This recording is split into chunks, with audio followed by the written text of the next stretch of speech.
Hello, and welcome to this audio recording of my Monday Musings. My name is Marielle Smith, and this particular musing was posted on Illuminate on the 1st of January of this year. The mantra I drew for that week, which I pulled from my Cards of Creative Courage Oracle deck, was, "It's your creativity, do with it whatever you want." Here's the post. Happy New Year, and welcome to Illuminate. On this Monday, aside from sharing my mantra for the week with you, I'm reposting an article I wrote just over a year ago for the book tour of my second gratitude journal. This article, or a version of it rather, was first published on Sandra's Book Club on the 21st of November 2022. The quote that inspired me to create whatever I want to. I've always told stories, even before I was taught how to write. Back then, what others thought of my stories didn't seem that relevant to me. I simply shared whatever my imagination conjured up. Years later, when I became more serious about writing and began to entertain the thought that I might want to become a writer, what others thought felt more relevant. It had me wondering whether there was ever going to be an audience for what I was writing, whether anyone was waiting to hear what I had to say. Obviously, such worries aren't exactly conducive to creative flow. It limited me, as I'm sure they've limited others, and had me abandon projects before I properly started them, just because I convinced myself no one would want to read them anyway. It didn't help that I tend towards writing what doesn't exist yet. A lot of my inspiration comes from the gaps I sense in or between other work. Considering that Toni Morrison once said, "If there's a book you want to read, but it hasn't been written yet, then you must write it," I'm sure I'm not the only writer whose inspiration springs from what could be. However, when you're writing the books that you feel are missing, you can't look at what others are doing to verify that your work will be welcomed into the world. It takes a lot of trust and perseverance to write anything.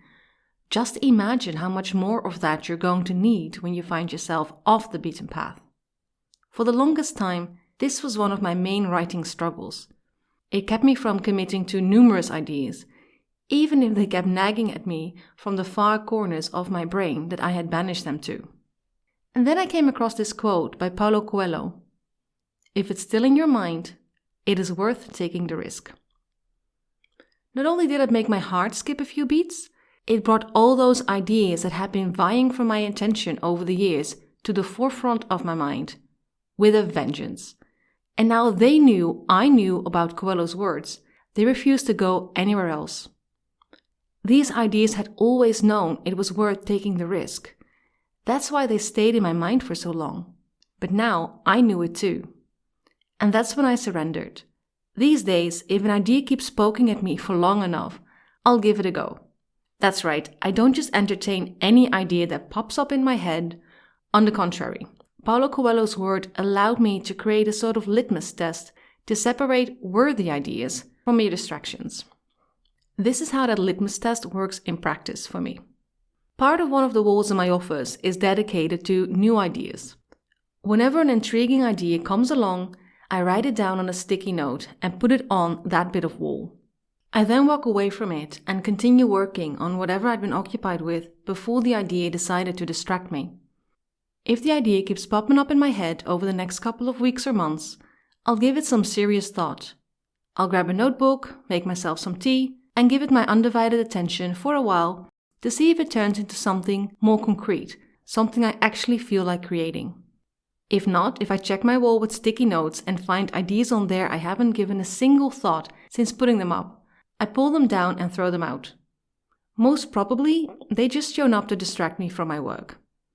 And if that's not why they came to me, if I actually do need to pursue them, I trust they'll pop up in my head again when the timing is better. Because of this test, I no longer ask myself what the world might want to hear from me. I simply focus on what's still in my mind and trust that it'll be worth it. It might not work for everyone, but it definitely helped me get out of my own way and create numerous books I wouldn't have put out there otherwise.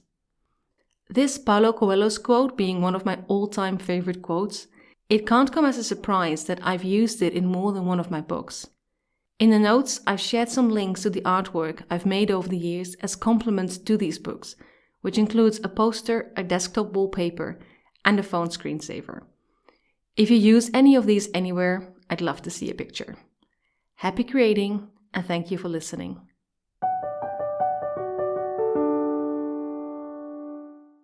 Are you ready to become the writer you were always meant to be? My 52 Weeks of Writing Author Journal and Planner brings together every lesson I've learned as a coach for writers and other creatives. Each volume makes you plan, track, reflect on, and improve your progress and goals on a weekly basis, an entire year long.